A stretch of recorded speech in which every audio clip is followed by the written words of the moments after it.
Presents দেশ বিদেশ। নমস্কার, দেশ বিদেশের বাছাই করা সব তাজা খবর নিয়ে আপনাদের সঙ্গে আমি সিদ্ধার্থ স্বাগত জানাচ্ছি ঈশান বাংলার এই মুহূর্তের সংবাদ বুলেটিনে। প্রথমেই দেখে নেব এই মুহূর্তের টপ শিরোনাম। আগস্ট থেকে ফের মিলবে অরুণোদয়ের টাকা, সুখবর শোনালেন মুখ্যমন্ত্রী। অসমের যোরহাটে ভয়াবহ বিমান দুর্ঘটনা, শহীদ বায়ুসেনার 5 বীর জওয়ান।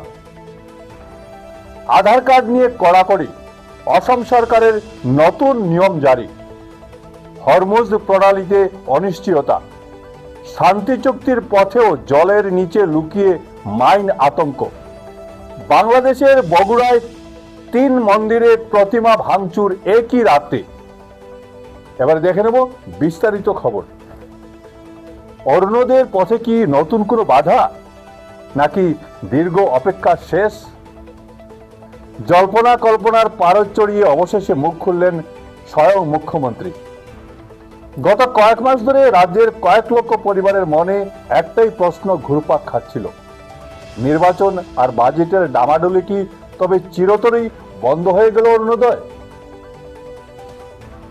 টাকা কি আদৌ আসবে?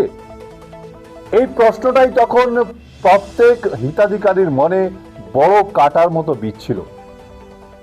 অনিশ্চয়তার সেই চরম মুহূর্তেই সব জল্পনার মুখে ঝামা মেরে সুবিধা প্রাপকদের জন্য এলো এক বিরাট স্বস্তির খবর। নির্বাচন এবং পূর্ণাঙ্গ বাজেট পেশের কারণে গত কয়েক মাস অরুণোদয় প্রকল্পের আর্থিক সহায়তা পাওয়ার ক্ষেত্রে যে দীর্ঘ বিরতি তৈরি হয়েছিল তা এবার শেষ হতে চলেছে। মুখ্যমন্ত্রীর স্পষ্ট ঘোষণা অনুযায়ী আগামী আগস্ট মাস থেকেই এই প্রকল্পের আওতাভুক্ত সুবিধাভোগীরা আবারও তাদের প্রাপ্য মাসিক আর্থিক সহায়তা সরাসরি ব্যাংক অ্যাকাউন্টের মাধ্যমে পেতে শুরু করবেন। অর্থাৎ গত কয়েক মাস ধরে যে উদ্বেগের মেঘ জমেছিল, সরকারি এই সিদ্ধান্তে তার পুরোপুরি অবসান ঘটল। অসম সরকার আধার কার্ড নিয়ে কড়া নিয়ম জারি করেছে। এখন থেকে 18 বছরের বেশি বয়সীদের নতুন আধার কার্ড পাওয়া কঠিন হয়ে পড়েছে। রাজ্যে আধার কার্ডের সংখ্যা অস্বাভাবিক হারে বেড়ে যাওয়ায় সরকারি সিদ্ধান্ত নিয়েছে যাতে কোনো অবৈধ ব্যক্তি আধার কার্ড না পান।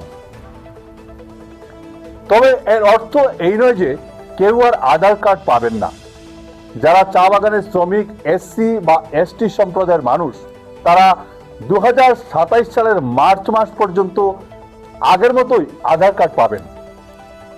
আর সাধারণ মানুষের ক্ষেত্রে খুব জরুরি প্রয়োজন হলে জেলা শাসকের কাছে আবেদন করতে হবে। সরকার থেকে বিশেষ অনুমতি পেলে তবেই আধার কার্ড ইস্যু করা হবে। এবারে একটি অত্যন্ত মর্মান্তিক খবর। অসমের যোরহাট বায়ুসেনা ঘাঁটিতে শনিবার সকালে ঘটা ভয়াবহ বিমান দুর্ঘটনার পর যে আশঙ্কা গ্রাস করেছিল সবাইকে, শেষ পর্যন্ত সেটাই সত্যি হলো। রানওয়েতে অবতরণের সময় AN-32 সামরিক পরিবহন বিমানে আগুন লেগে যাওয়ার ঘটনায় 2 পাইলট সহ ভারতীয় বায়ুসেনার 5 বীর সদস্য শহীদ হয়েছেন। শনিবার দুপুরে সরকারিভাবে খবরটি নিশ্চিত করেছে ভারতীয় বায়ুসেনা। ক-পাইলট বর্তমানে চিকিৎসাধীন। কর্তব্যরত অবস্থায় এই 5 বায়ুসেনা কর্মীর সর্বোচ্চ বলিদানের কথা জানিয়ে গভীর শোক প্রকাশ করেছে বায়ুসেনা কর্তৃপক্ষ। বায়ুসেনার তরফে জারি করা সরকারি বিবৃতিতে মৃতদের নাম প্রকাশ করা হয়েছে। তারা হলেন squadron leader Prashant Singh, flight lieutenant Shubham Kumar, sergeant Jitendra Sharma, Agniveer Vayu Khemaram কুমাওয়াত, Agniveer বায়ু দানিশ আলম। শনিবার দুপুরে ভারতীয় বায়ুসেনার তরফ থেকে এক্স হ্যান্ডেলে অত্যন্ত দুঃখ প্রকাশ করে লেখা হয়েছে, অসমের যোরহাটে ঘটে যাওয়া এই AN-32 বিমান দুর্ঘটনায় আমাদের 5 বীর কর্মীর প্রাণ হারানোর ঘটনায় ভারতীয় বায়ুসেনা গভীরভাবে শোকাহত।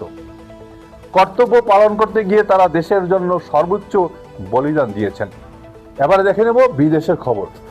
বারুদের ধোঁয়াশরে মধ্যপ্রাচ্যে কি তবে শান্তির বার্তা, নাকি প্রেসিডেন্ট ডোনাল্ড ট্রাম্পের ঘোষণায় হরমুজ প্রণালী খোলার সম্ভাবনা তৈরি হলেও স্বস্তির নিঃশ্বাস ফেলতে পারছেন না বিশেষজ্ঞরা। দীর্ঘদিনের অস্থিরতায় জলপথ জুড়ে ছড়িয়ে রয়েছে ইরানের পাতা অসংখ্য ঘুমন্ত দানব বা মাইন। মার্কিন ইরান শান্তি চুক্তির পথে এগোলেও সমুদ্রের তলদেশে বিছিয়ে থাকা এই মাইনগুলোই এখন সবচেয়ে বড় আতঙ্ক। ইরানের অপরিকল্পিত মাইন বসানোর কৌশলের কারণে তা এখন কোথায় কিভাবে রয়েছে তা সম্পূর্ণ অজানা।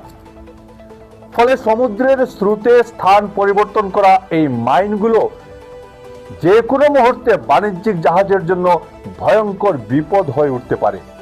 বিশেষজ্ঞরা আরও বলছেন, শুধু শান্তি চুক্তিতেই মিলবে না মুক্তি, যতক্ষণ না জলপথ থেকে এই মরণ ফাঁদগুলো পুরোপুরি নিষ্ক্রিয় করা হচ্ছে। হরমুজের স্বাভাবিকতা নিয়ে সংশয় থেকেই যাবে। আবারও বাংলাদেশে সংখ্যালঘু নির্যাতনের একটা খবর। তবে এবার সংখ্যালঘু কোনো মানুষের উপর নয়, কোনো বাড়িতে নয়, এবার দেবস্থানে। বাংলাদেশের বগুড়ার মোকামতলা উপজেলায় একই রাতে পরপর 3টি মন্দিরে প্রতিমা ভাঙচুরের ঘটনায় এলাকায় চাঞ্চল্যের সৃষ্টি হয়েছে। শনিবার সকালে উপজেলার দেউলি ইউনিয়নের কানছগাড়ি এলাকায় স্থানীয়রা মন্দিরে গিয়ে প্রতিমাগুলো ভাঙা অবস্থায় দেখতে পান।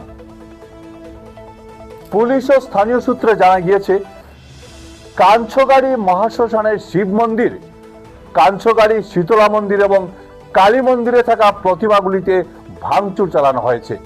খবর পেয়ে ঘটনাস্থলে পৌঁছয় পুলিশ এবং প্রশাসনের আধিকারিকরা। তদন্ত শুরু হলেও এখন পর্যন্ত ধর্মাকড়ের কোনো খবর নেই।